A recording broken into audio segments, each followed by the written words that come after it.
হর হর মহাদেব, হর হর মহাদেব, হর হর মহাদেব।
আমার স্ত্রী জীবিত আছে।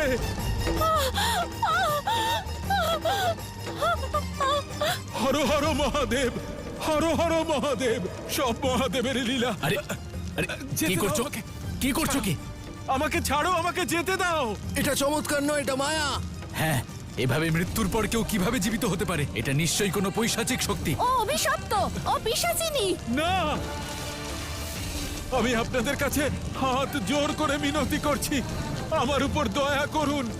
আমার স্ত্রী জীবিত আছে। যদি ওকে ওই চিতা থেকে নামিয়ে না আনা হয়, ও অবশ্যই মারা যাবে।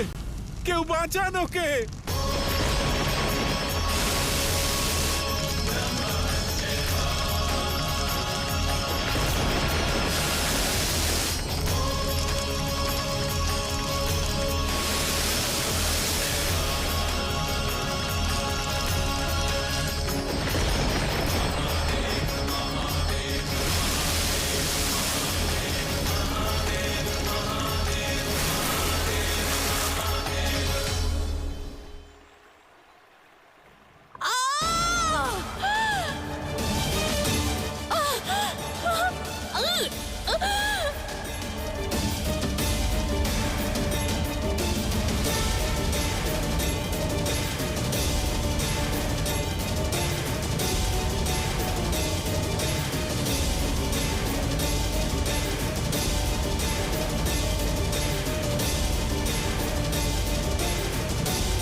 হর হর মহাদেব, হর হর মহাদেব।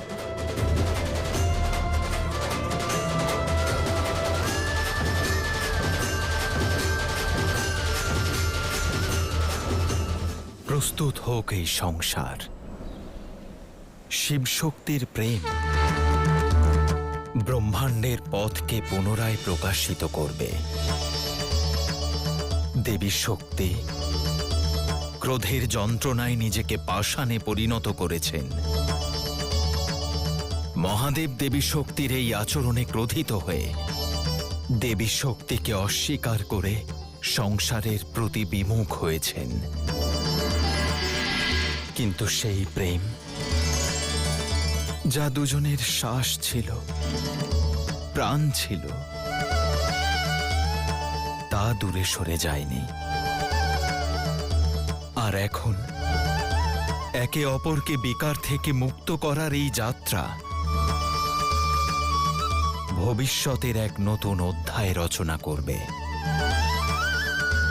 এই যাত্রা সংসারের আধারের দিব্যতা, প্রেম আর সমর্পণের পরীক্ষা নেবে। দেবী শক্তি পুনরায় মানব রূপে জন্ম নিয়ে এই সংসারে এসেছেন।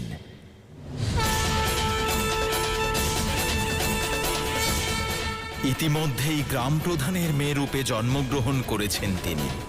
এবার এই মানব শরীরেই দেবী শক্তিকে তাঁর বিকার থেকে মুক্ত হতে হবে।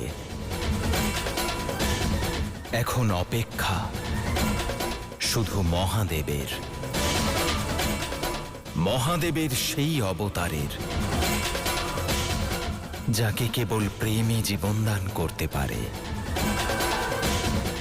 সবটাই এখন নিয়তির হাতে।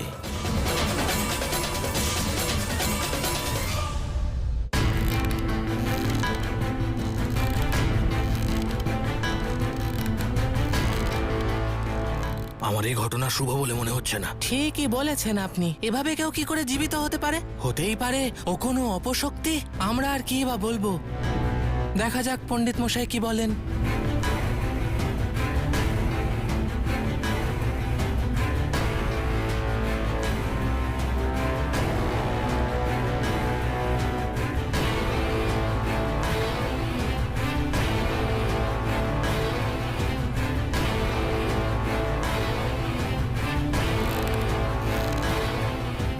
কি গণনা করছেন পুরোহিত মশাই আপনি? মৃত্যুর পরও আবার জীবিত হয়ে উঠেছে ও। কোনো ঘোর অশুভ সংকেত নিয়ে এসেছে এই কন্যা। আমার কথা ভালো করে শোনো, ওর মধ্যে আসুরিক শক্তি আছে। হ্যাঁ হ্যাঁ, ধনির উচিতই হয়নি ওকে বাঁচানো, আর বাঁচালেও গ্রামে ফিরিয়ে আনা উচিত হয়নি। অনর্থ ডেকে এনেছে ধনি। ওকে বাঁচানো উচিত হয়নি। ওকে বাঁচানো উচিত হয়নি। ঠিকই বলেছো, ওকে বাঁচানো উচিত হয়নি। ওকে গ্রামে বাঁচানো উচিত হয়নি।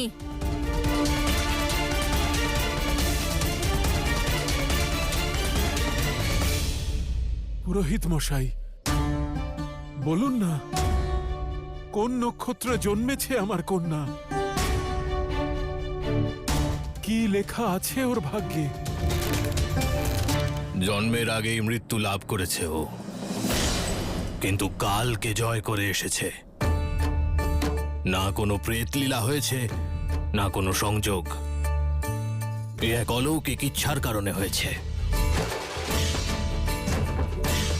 এ কি বলছেন গুরুদেব? ও কোনো সাধারণ কন্যা নয়। নিজের মাতাকে দ্বিতীয় জন্ম দিয়েছে ও।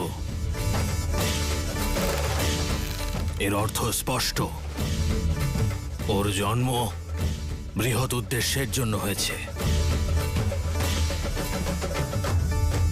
ও কোনো দিব্য শক্তির অন্তর্গত।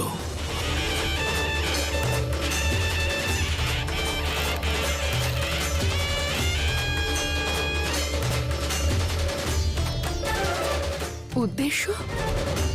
কেমন উদ্দেশ্য পুরোহিত মশাই?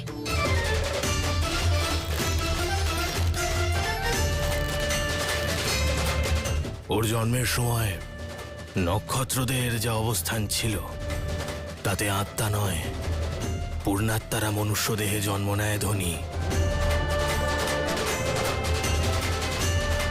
ও শুধু কন্যা নয়, অপার শক্তি হয়ে এসেছে তোমার গৃহে।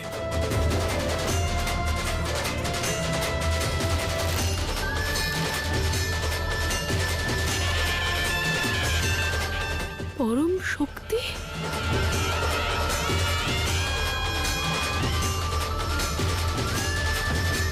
নিজের উদ্দেশ্য পূরণ করার জন্য ওর জন্ম হয়েছে। অর্থাৎ মহাদেব আমায় উদ্ধার করেছেন, আমাকে, আমার স্ত্রীকে, আমার পরিবারকে তার কৃপা দান করে ধন্য করেছেন। হ্যাঁ, ও এক অলৌকিক কন্যা, কিন্তু ওর মধ্যে একটা ত্রুটি থাকবে।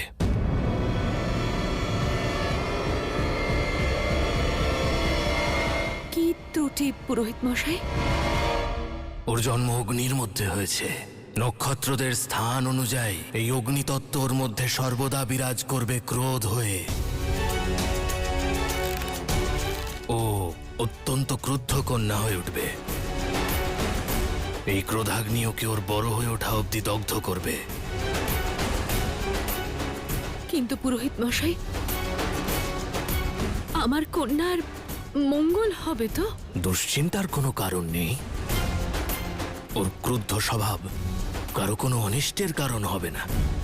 25 বছর বয়স হওয়া পর্যন্ত নিজের মধ্যে নিজের উদ্দেশ্যকে পালন করবে ও। যখন নিজেই দিশা খুঁজে পাবে তখন এই ক্রোধ ওর ভেতর থেকে ভস্ম হয়ে যাবে।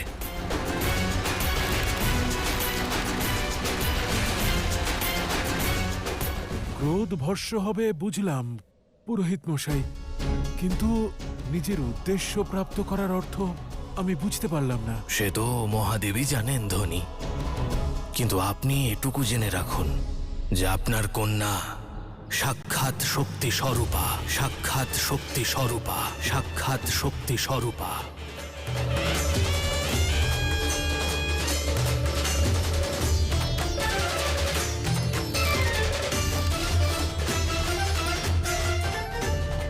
এমন এক শক্তি যা মনুষ্যদেহে জীবন ধারণের জন্য নয়, জেগে ওঠার জন্য এসেছে। এক মহান উদ্দেশ্যের জন্য জন্ম নিয়েছে, মহান উদ্দেশ্যের জন্য জন্ম নিয়েছে, মহান উদ্দেশ্যের জন্য জন্ম নিয়েছে।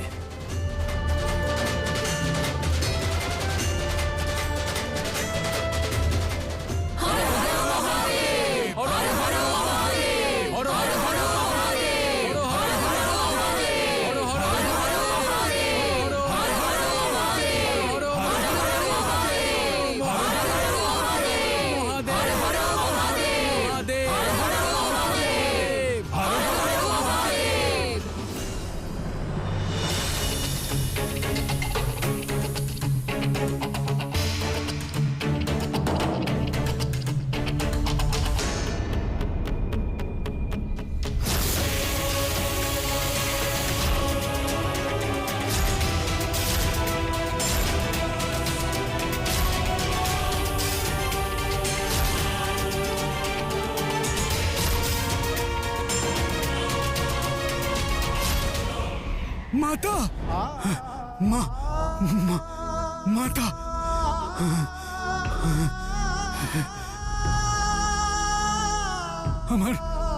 আমার মাতা ফিরে এসেছেন। আমার মাতা ফিরে এসেছেন। মাতা, মাতা, মাতা, মাতা, মাতা, আপনি নিজের পুত্রের প্রতি কেন বিমুখ হলেন মাতা? আমাকে ছেড়ে কেন চলে গেলেন? আমি শপথ করে বলছি মাতা, আমার মনে কোনো মলিনতা নেই।